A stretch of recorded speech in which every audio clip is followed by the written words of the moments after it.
সকলের জন্য শুভকামনা রেখে প্রভু যিশুর আগমন বার্তা স্মরণে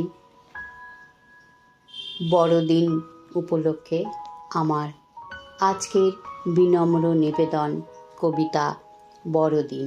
কবি গোবিন্দ চক্রবর্তী। গ্রামের গির্জার পথে বুড়ো জোসেফের সঙ্গে যখনই দেখা হয়, এই একটি কথাই তাকে বারবার জিজ্ঞাসা করি, আচ্ছা ভাই জোসেফ, গির্জায় তো রোজই ঘণ্টা পড়ে, কিন্তু প্রভু পুনরাবির্ভাবের আর কত দেরি?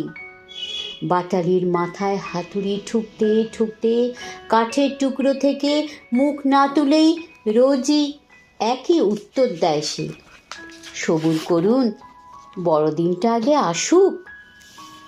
দেখতে দেখতে কঠিন তুষারপাত শুরু হয়, গাছে গাছে সকরুণ পাতা ঝরে, গান ভুলে যায় পাখি, নদীও শিউরে হয়ে যায় এতটুকু।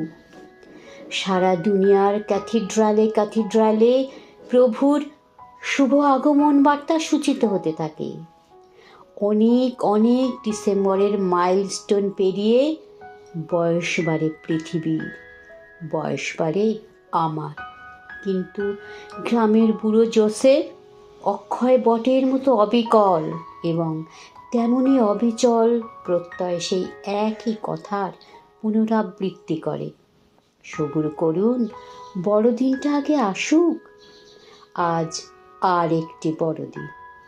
আজও দেখা হয়েছিল আমার জোসেফের সঙ্গে, কিন্তু আজই বোধহয় পেয়েছি সবচেয়ে সাফ জবাব। আজকে কাঠের টুকরো থেকে মুখ তুলে জোসেফ প্রধানত রূঢ়স্বরে বলল, কেন বারবার একই কথা জিজ্ঞাসা করেন? যদিও গোটা পৃথিবী আজ একটা আস্তাবল, তবু যিশু কোথায় আসবেন আর কেনই বা আসবেন?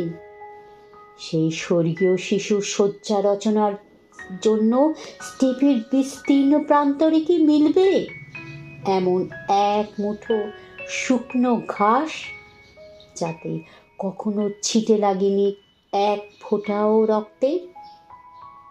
দিন তো কতবারই বড় হলো, সত্যিকারের মানুষের বড়দিন এলো কই? দিন তো কতবারই বড় হলো, সত্যিকারের মানুষের বড়দিন এলো কই? বড়দিন এলো কই? নমস্কার। সকলে প্রভুর দয়ায় ভালো থাকবেন, এই আশায় আজ এই পর্যন্তই। কবি গোবিন্দ চক্রবর্তী সম্পর্কে বিশেষ কিছু বলতে পারছি না, কারণ এই একই নামের অনেক কবি ছিলেন, হয়তো বা আছে, তাই আমার পক্ষে একটু অসুবিধা হলো এই কবিতার কবির পরিচিতি দিতে আপনাদেরকে, প্রত্যেকবারের মতো দুঃখিত। ধন্যবাদ। আবারও বলি, প্রভুর দয়ায় সকলের মঙ্গল হোক, পৃথিবীর মঙ্গল হোক।